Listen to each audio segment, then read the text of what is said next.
morning. Thankful to see everybody this morning. Thankful for God's grace and mercy that allows us to be here.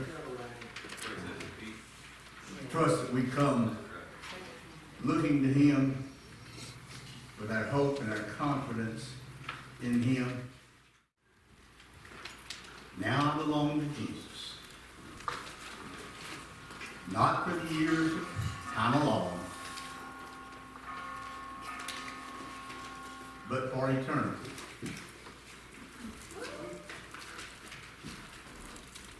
We invite you to turn this morning to the 10th chapter of Mark's Gospel. Or again, I should say, the Gospel is recorded by Mark. This is Jesus' Gospel.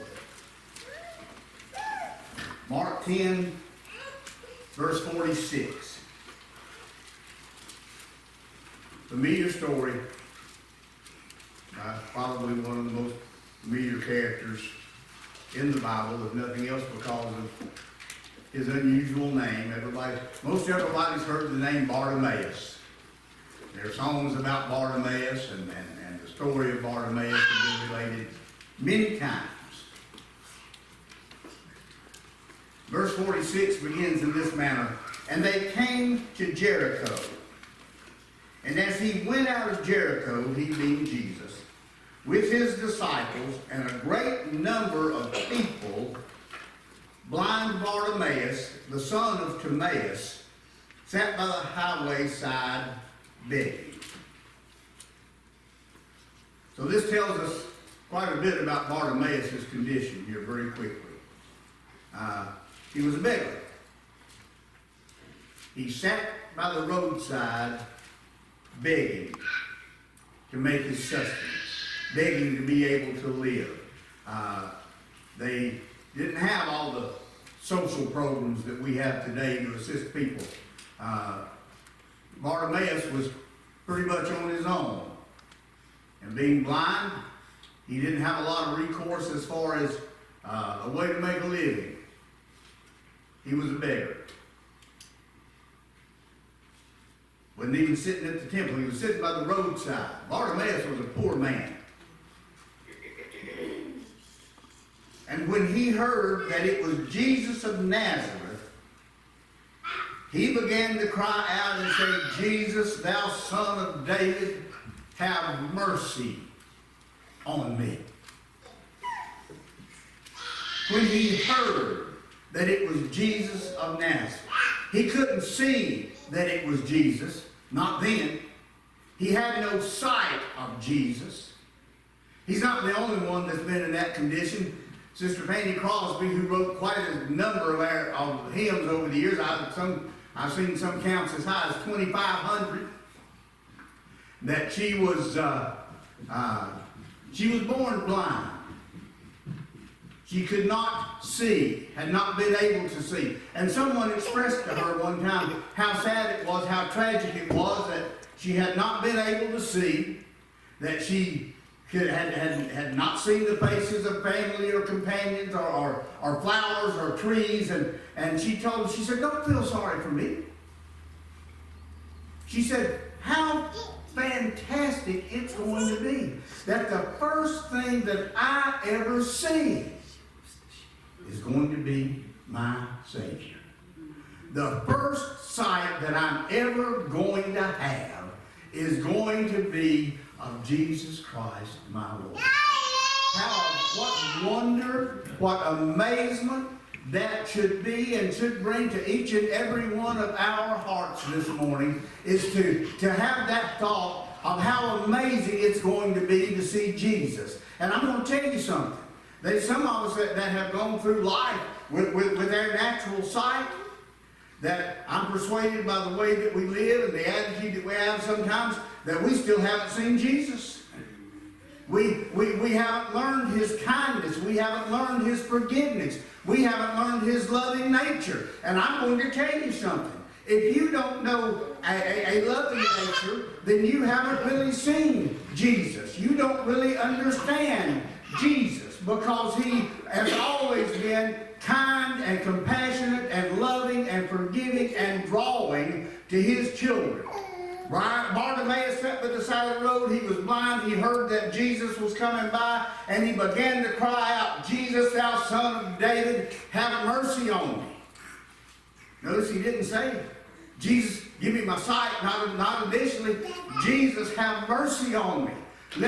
Show me your kindness. Let me be a recipient of your kindness. And I'm going to tell you something. I don't care how strong you are in this world. I don't care how healthy you've been blessed to be. I don't care how good your eyesight is. If your heart does not desire, Lord, have mercy on me. Lord, touch my heart and grant me the grace of your kindness, then we haven't yet understood our wretchedness. Because kindness isn't in our nature. Kindness is in Christ's nature.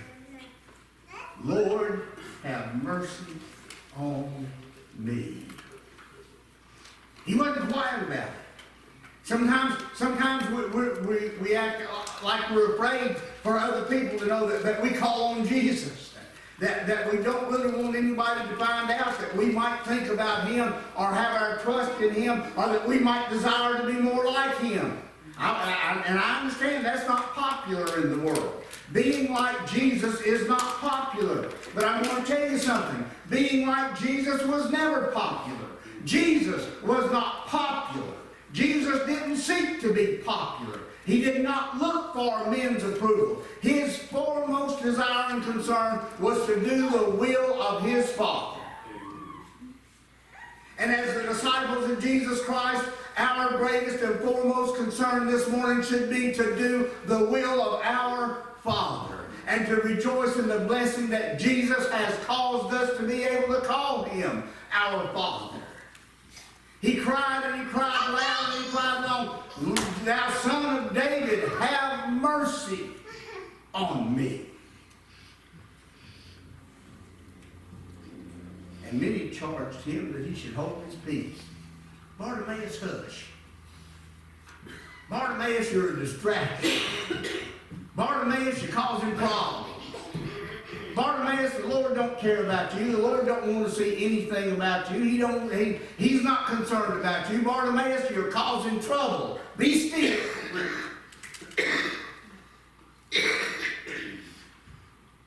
Can I tell you this morning that when our focus is on Jesus, we're not worried about whether or not other folks are being still. And we're not worried about other folks telling us to be still. They didn't have any effect whatsoever on Bartimaeus. Whenever they told him to hold his peace, he just cried more. He cried the more a great deal. Thou son of David, have mercy on me. He didn't quit. He didn't let up. You got a situation in your life that doesn't seem to be getting any better. Don't quit praying. Don't quit seeking. Don't quit looking to the Lord for grace and mercy and peace and deliverance and guidance and understanding. As a matter of fact, the more folks tell you quit looking to Jesus, the more determined you ought to be to do just that, to look to Jesus. Thou son of David, have mercy on me. Do you all understand this morning how desperately we everyone need the mercy of Jesus? That we, every one of us, need the mercy, the loving kindness of Jesus.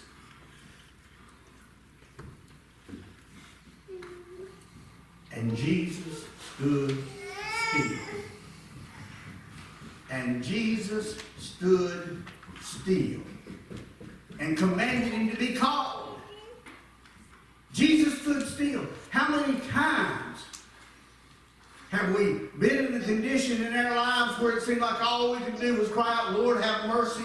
And we found out, and we suddenly found that not only was he capable of mercy, but that he stood still and that he called for us. that he didn't move on, that he didn't walk by and leave us in our condition, that he didn't walk by and leave us in that trouble. Now, I'm going to tell you something.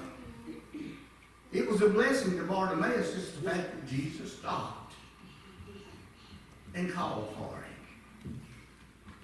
Even if Bartimaeus had not received his sight, he was still blessed because Jesus took notice of it. Jesus stood still and commanded him to be called. And they called the blind man, saying unto him, Be of good comfort, rise, he calleth thee. I don't know of any greater message that could be delivered to anybody in this world than to assure them in their deepest sorrow that that hope and that confidence that they feel and that comfort that comes to them is indeed their Redeemer calling to them. That Jesus visits us on a daily basis, hears our cries, hears our pleas, understands our needs, understands our sorrows, that he treats us with loving kindness, that he shows us his peace and his grace and his mercy. Be of good comfort. Rise. He calleth thee. You see, we can't begin to look to Jesus until we understand that if we're going to come to Jesus, that we have to be called on to rise. The scriptures talks about Jesus as being caught up into the clouds in the book of Acts. And we've heard a lot of debate over the years about which way's up. And I confess to you, I have days that I'm not sure which way's up. But you see, what I do know is that in the scripture, up is not a direction. Up is a state of being. Up is to be elevated and raised above the things of this world and the cares of this world and the trials of this world and the sinfulness of our own nature, to rise, to be called up, that we might come into his presence because he has stood still for us. That your Redeemer has so loved you, so taken notice of you, that he has stood still for you. Be of good comfort. Rise, he calleth thee.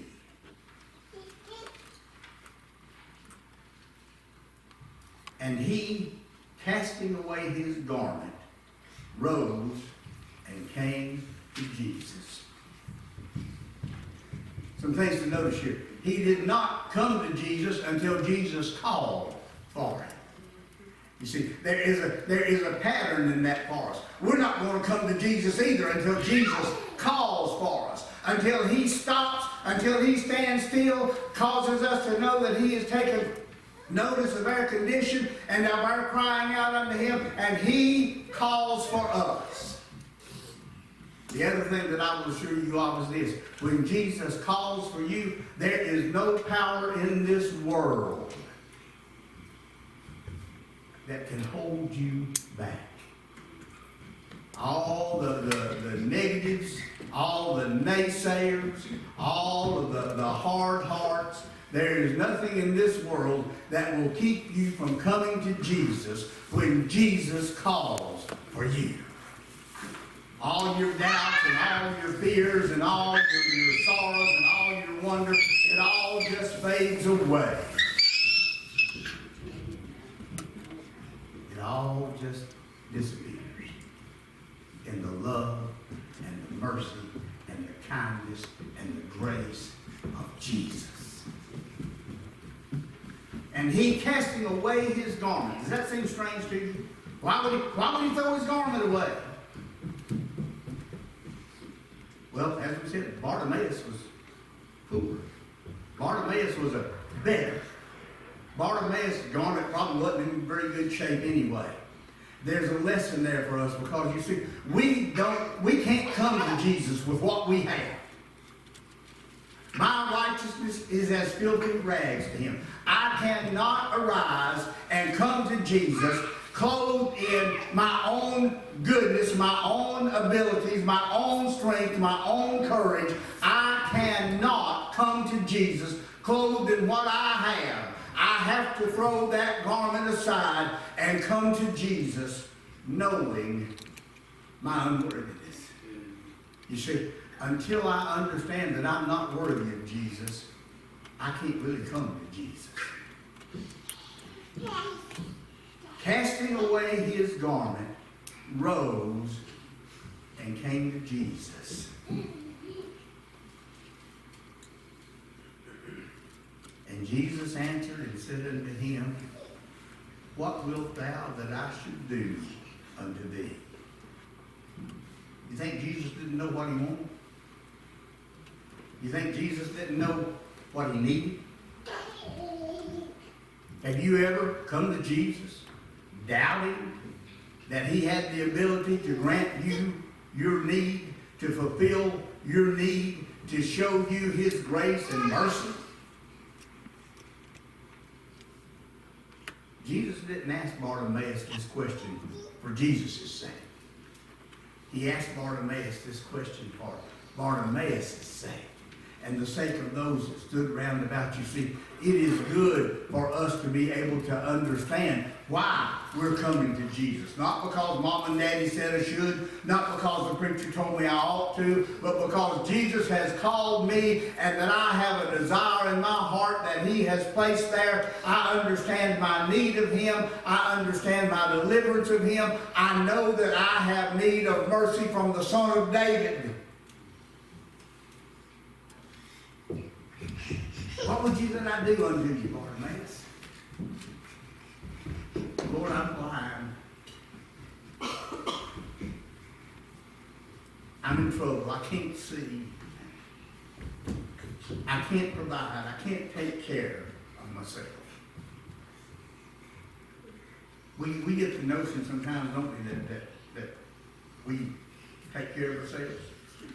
And I know we've got a responsibility. I understand, we labor and we perform that labor so that we might put food on the table and clothes on our backs.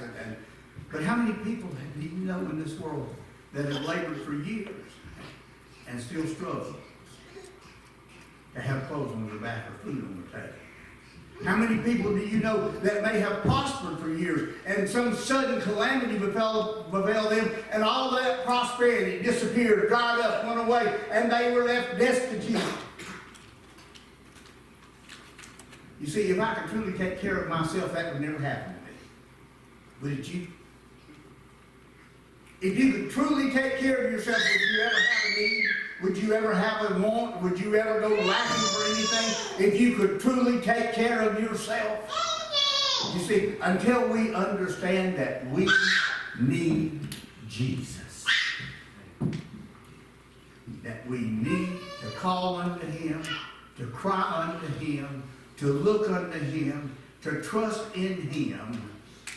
What wilt thou that I should do unto thee? The blind man said unto him, Lord, that I might receive my sight.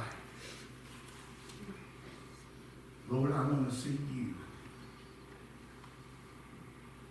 I want to see you. These old hearts, stony hearts that we come into this world with have to be touched, changed, melted, tendered. Lord, that I might receive my sight. And Jesus said unto him, Go thy way. Thy faith hath made thee whole. Now, some things that I hope that we all understand here is that, first of all, faith is the gift of God. For by grace are ye saved through faith, and that not of yourselves, it is the gift of God.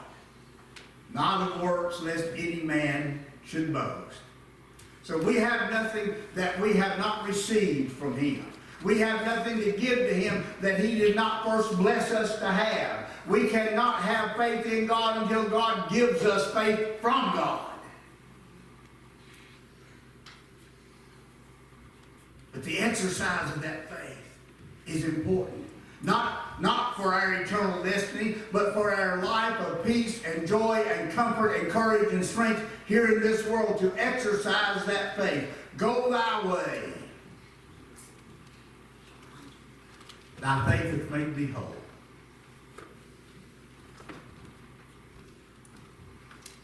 No matter what troubles us in life,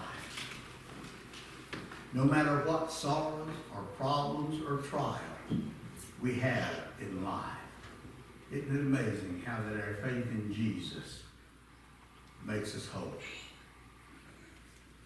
How that he gives us the grace to bear our sorrows, to bear our griefs, to not become high-minded in the good times, but to always know that it is by his grace, for his glory, according to his purpose, and that we receive that by his mercy. Go thy way, thy faith hath made thee whole. You see, even in what he told Bartimaeus here, he gave Bartimaeus an opportunity. He told Bartimaeus, go that way. And immediately he, Bartimaeus, received his sight and followed Jesus in the way. You see, even when we are recipients of his grace and mercy, we are not puppets. Our obedience does matter. My obedience won't get me into eternal glory, but my obedience in Jesus' kingdom here does matter. My following him does matter. Being obedient to him and loving him and serving him does matter. He received his sight immediately. Jesus said, go that way. What was the way that Bartimaeus went? He followed Jesus in the way. God is merciful to us, isn't he? Shows us great grace. Now, I will assure you that there are consequences when we choose to go our way. The Lord has laid those out quite plainly.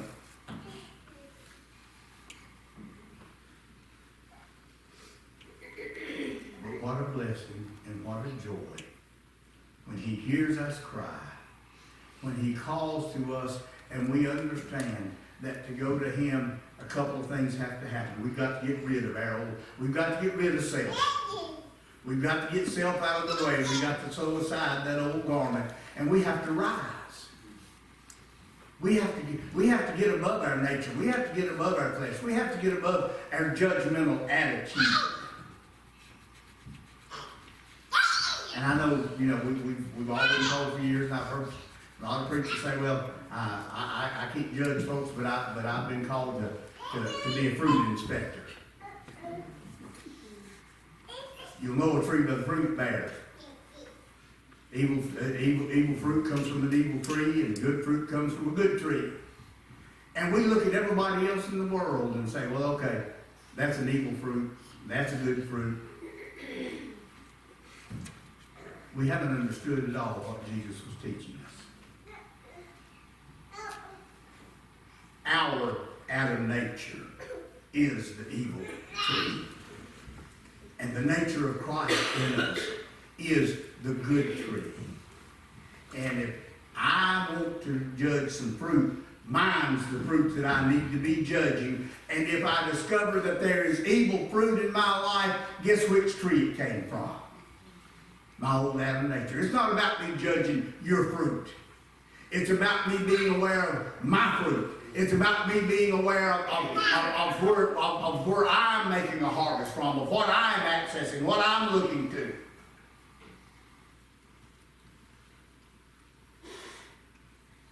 Immediately he received his sight and followed Jesus in the way. Child of God, let me encourage you this morning. that if Jesus has called you, be of good comfort. Know that he has not called you without giving you the ability to hear and to answer that call. If he has called you, rise. Cast off that old garment. You can't come to him in that old, he doesn't want your old garment. He doesn't need your old garment. And you will find that you are not comfortable to go to him in that old garment. Cast it aside. Rise up. Go to him. Keep your faith anchored in him. And when he tells you that your faith has made you whole, rejoice in him and follow him in the way. May God bless and keep you.